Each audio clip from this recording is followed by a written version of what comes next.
Olá, meus amados, a paz do Senhor. Seja bem-vindo à Escola Teológica Pão da Vida.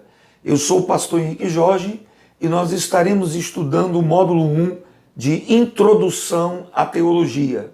Eu quero aproveitar e lhe dar parabéns por você fazer parte dessa escola abençoada, poderosa, que vai edificar e fazer crescer abundantemente a sua vida. A aula de hoje nós queremos tratar da definição e da importância de se estudar teologia. Durante muitos anos, muitas décadas, nós acreditamos que teologia era uma adversária à fé, à espiritualidade do cristão. Achamos que estudar Deus era uma coisa impossível e não aconselhável, porque esfriaria o coração do cristão, do adorador. Mas não é bem assim.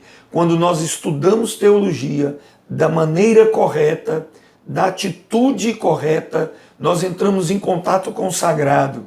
É como entrar no Santo dos Santos e ver as revelações de Deus de maneira pessoal, de maneira profunda. Deixa eu lhe dizer o que significa teologia. A palavra teologia vem do grego, a língua com a qual foi escrita todo o Novo Testamento. A palavra teologia vem do grego e é a junção de duas outras palavras. Teologia é formada pela palavra theos, que significa Deus, e a palavra logia, que vem de logos, que significa estudo. Quando juntamos teologia, isso significa estudo acerca de Deus. Ou seja, teologia é estudar Deus. Estudar a sua natureza, a sua pessoa, as suas obras, as suas relações com todas as suas obras criadas, inclusive o homem. Quando você está lendo a Bíblia, estudando sobre oração, estudando sobre santidade, sobre o céu, sobre o Espírito Santo, você está estudando teologia. A teologia, ela se propõe a abrir o conhecimento do cristão para entender a palavra de Deus. Quantas vezes você se perguntou como o mundo foi criado? De onde veio o homem? Como ele foi formado? Como a Bíblia foi escrita e chegou até nós? Tudo isso a teologia se propõe a responder através do seu estudo. Quando nós estudamos teologia, nós temos uma ferramenta principal. Nós temos uma ferramenta absoluta para nós, os cristãos. Esta ferramenta é a Bíblia Sagrada, a Palavra de Deus. É um dogma, é uma crença absoluta que todos nós temos. A Bíblia é o nosso livro sagrado, é a palavra revelada de Deus. Em próximas aulas, você vai estudar bibliologia e vai entender a beleza da Escritura, sua autoridade e sua inspiração. Então, quando nós estudamos teologia, nós não estamos estudando imaginação humana, nós não estamos estudando invenções humanas, nós estamos estudando a revelação de Deus. Apenas com uma forma técnica, uma forma objetiva, direta, nós vamos para cima do texto da Bíblia e utilizando ferramentas extra-bíblicas, como a arqueologia, como a filosofia, a cultura, para mostrar a verdade absoluta do texto sagrado da Bíblia Sagrada. Então, meus amados, estudar teologia é entrar em contato com o sagrado, com o profundo da revelação da Bíblia Sagrada. Não há nada estranho à vida cotidiana de um cristão, de um crente que estuda a Bíblia, não é? A teologia nada mais é do que estudar a pessoa de Deus e tudo o que ele fez. Qual é a importância da teologia? De estudarmos teologia? Ora, nós podemos destacar a importância da teologia por alguns fatores. O primeiro deles que eu quero destacar é a conversão. Quando uma pessoa se converte, ela precisa de uma abordagem racional. Porque uma pessoa que está conhecendo o Evangelho, ela tem perguntas, ela tem questionamentos, ela tem indagações acerca da verdade.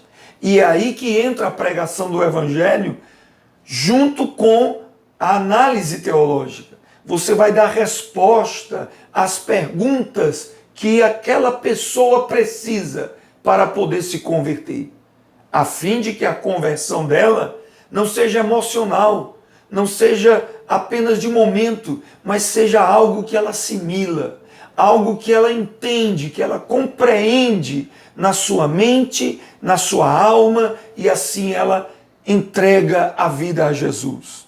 A conversão, ela passa pela alma, nos sentimentos, mas ela atinge também o intelecto. Veja bem, o apóstolo Pedro diz em 1 Pedro 3, versículo 15, estais sempre preparados para responder com mansidão e temor a qualquer um que vos peça razão da esperança que há em vós.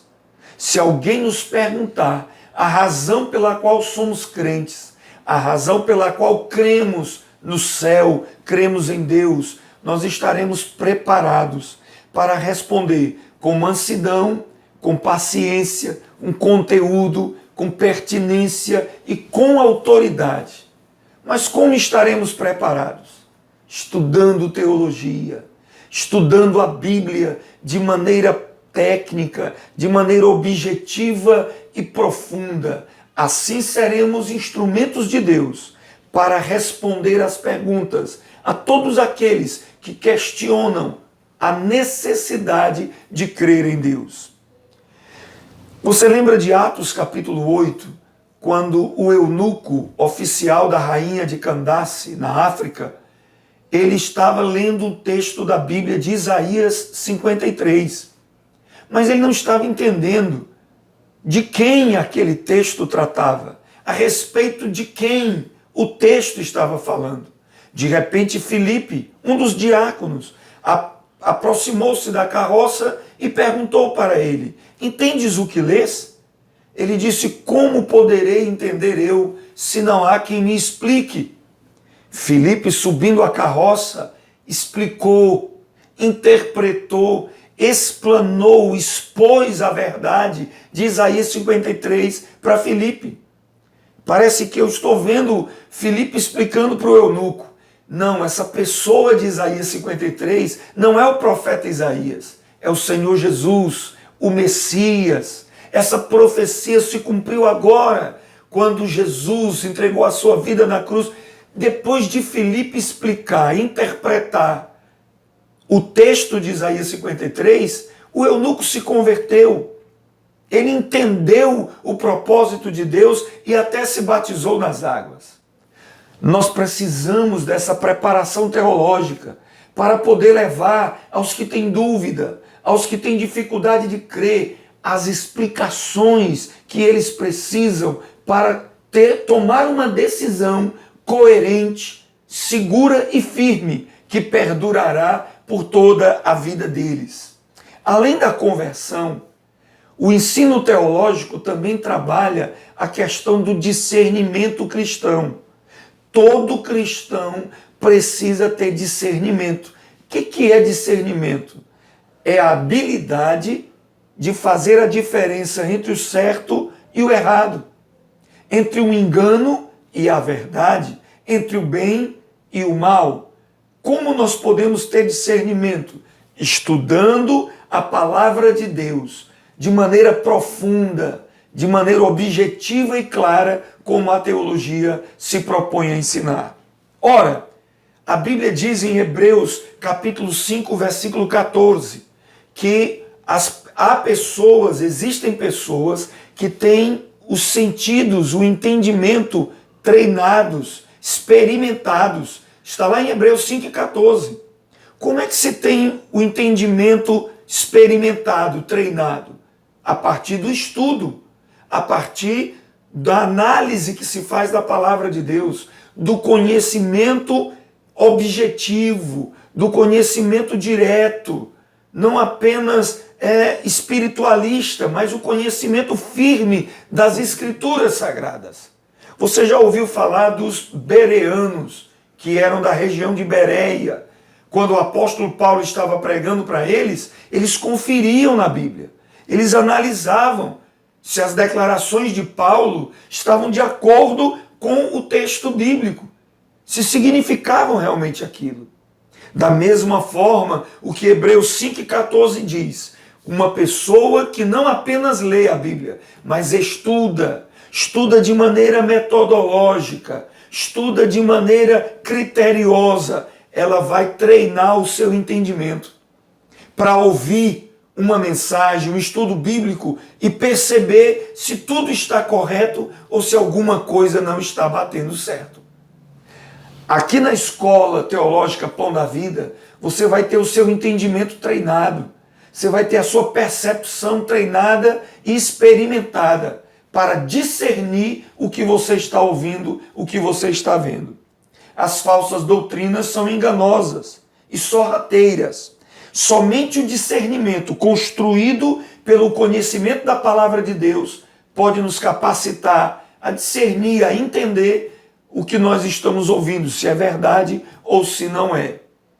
Uma vez eu ouvi uma pessoa pregando e dizendo que o Salmo 46 tinha sido escrito por dois homens, Alef e Lameque. E esse salmo foi escrito antes de atravessar o Mar Vermelho, quando o povo de Israel estava encurralado pelos exércitos dos egípcios. E aí Miriam dançou, o Mar Vermelho se abriu, assim dizia o pregador, e todos passaram pelo Mar Vermelho. Imediatamente eu percebi que estava tudo errado. Por quê? Porque eu estudei a Bíblia na escola dominical. Eu estudei a Bíblia de maneira criteriosa. E você que estudou também percebeu. Primeira coisa que eu percebi, Miriam dançou depois de passar o Mar Vermelho. Não foi antes. Não é? Então, outra coisa, quem escreveu o Salmo 46 foram os filhos de Coré. Não foi Alef e Lameque. A Bíblia não diz os nomes. Alef e Lameque, nem existe esses nomes de salmistas. O que existe são letras do alfabeto hebraico, Alef e Lameque, que estão lá no Salmo 46. Parece que o pregador viu lá o nome das letras do hebraico e achou que eram os escritores, os autores. O Salmo 119, algumas versões bíblicas trazem Aleph, Lameque, Bet, Gimel, que são as letras do alfabeto hebraico. A teologia que nos prepara, que nos treina a discernir o conteúdo das pregações que estão sendo transmitidas para nós. O discernimento cristão é construído na alma do cristão, na mente do cristão, a partir do estudo teológico da palavra de Deus. A terceira importância do estudo teológico está na compreensão da verdade. Como eu vou compreender o sentido real da Bíblia se eu não a estudar de maneira metodológica, criteriosa? Se eu apenas ler, pode me escapar o sentido real do texto bíblico. Mas se eu estudá-la com o cuidado, com a interpretação do texto, com os recursos que as ciências correlatas, relacionadas à teologia me ajudam, se eu colocar tudo isso a meu favor, eu vou entender perfeitamente o que a Escritura está me ensinando. E aqui na Escola Teológica Pão da Vida, você vai receber todas essas ferramentas, todo esse entendimento para poder compreender perfeitamente a verdade. Ora, a Bíblia diz em João capítulo 3 que um homem chamado Nicodemos foi ter com Jesus. Veja como é necessário estudar a palavra de Deus com uma abordagem criteriosa para poder entender. Nicodemos era professor dos israelitas na época. Porém, uma nova doutrina Jesus estava ensinando. Não uma nova doutrina, mas um nível doutrinário mais profundo. Jesus estava dizendo a Nicodemos, é necessário que você nasça de novo. Foi aí que Nicodemos não entendeu nada e perguntou a Jesus, porventura eu vou entrar no ventre da minha mãe e nascer de novo? Parece que Nicodemos estava mais focado em reencarnação. Foi o primeiro entendimento de Nicodemos acerca de nascer de novo. Ele não compreendeu. Jesus logo passou a mostrá-lo que havia uma nova interpretação acerca do novo nascimento, que era exatamente nascer da água e do Espírito, nascer da palavra de Deus e nascer do agir sobrenatural do Espírito Santo. Veja, querido, que quando estudamos teologia, nós olhamos para o significado dos termos, nós olhamos para quem está falando aqueles termos, nós consideramos as situações, as circunstâncias, os locais, e tudo isso traz um entendimento mais profundo e mais abrangente do que a verdade de Deus quer nos explicar. Por último, querido, eu queria lhe mostrar um exemplo desse sentido, dessa compreensão mais profunda da palavra de Deus. Ora, no Novo Testamento, a palavra mundo, ela tem 3 significados diferentes no Novo Testamento. Quando você lê a palavra mundo no Novo Testamento, ela pode ter 3 significados diferentes. Em Atos 17, 24, a Bíblia diz o Deus que fez o mundo inteiro. Que mundo é esse que Deus fez? Isso aqui significa o planeta, a natureza, a fauna e a flora que Deus criou. Em Atos 15, 18, da mesma forma, a Bíblia diz desde o princípio do mundo, da criação do universo. Mas em João 3 e 16, a Bíblia diz Deus amou o mundo. Que mundo é esse que Deus amou e que por ele se entregou? Esse mundo significa a humanidade, o conjunto de pessoas, todas as pessoas que existiram e que existem sobre a face da terra. Deus os amou e entregou seu Filho para dar a salvação a eles. Mas lá em 1 João 2,15 tem uma expressão muito interessante. A Bíblia diz assim: não ameis o mundo. Seria uma contradição com João 3,16, que diz Deus amou o mundo. 1 João 2,15 diz não ameis o mundo. Que mundo é esse que nós não temos que amar? Esse mundo que nós não podemos amar significa um sistema de princípios e valores caídos, pecaminosos, que leva o homem a pecar, que seduz o homem a viver longe de Deus. Esse mundo, diz o apóstolo João, jaz no maligno. Veja só, existe uma seita, existe uma heresia que diz o mundo jaz no maligno, e eles interpretam como se fosse o mundo em que nós estamos vivendo. Se o mundo que nós estamos vivendo jazesse no maligno, a igreja não teria liberdade nenhuma para pregar. O mundo que jaz no maligno é o mundo do pecado, o submundo da devassidão, é o submundo onde os demônios têm plena liberdade para operar. Esse mundo nós não devemos amar. Esse mundo, Jesus disse em João 12:31, o príncipe dele é Satanás, o Deus deste século e o príncipe deste mundo. Agora veja só, como nós entenderíamos as 3 diferenças da palavra mundo no Novo Testamento se a teologia não nos mostrasse, não nos indicasse a diferença de interpretação, a diferença de contextualização. Então é extremamente importante estudarmos teologia, conhecermos as ferramentas teológicas. Nas próximas aulas nós vamos aprofundar o conhecimento teológico. Nós vamos lhe mostrar como que você pode conhecer mais e mais ainda de teologia. Isso não é para um grupo de iluminados. Isso não é para um grupo de escolhidos e selecionados. Houve uma época que na igreja cristã o culto, a reunião, era celebrada numa língua estranha, em latim, porque se acreditava que apenas os iluminados, apenas os escolhidos podiam entender a palavra de Deus. Se colocasse a Bíblia na mão das pessoas comuns, elas não entenderiam nada. Era assim que se acreditava na Idade Média.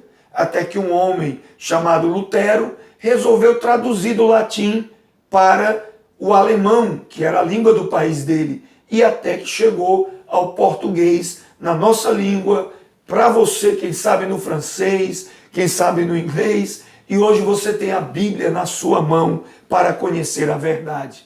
Tudo isso, querido, nós vamos estar estudando em teologia. Sua mente vai se abrir, sua alma, o seu entendimento vai se enlarguecer, se expandir.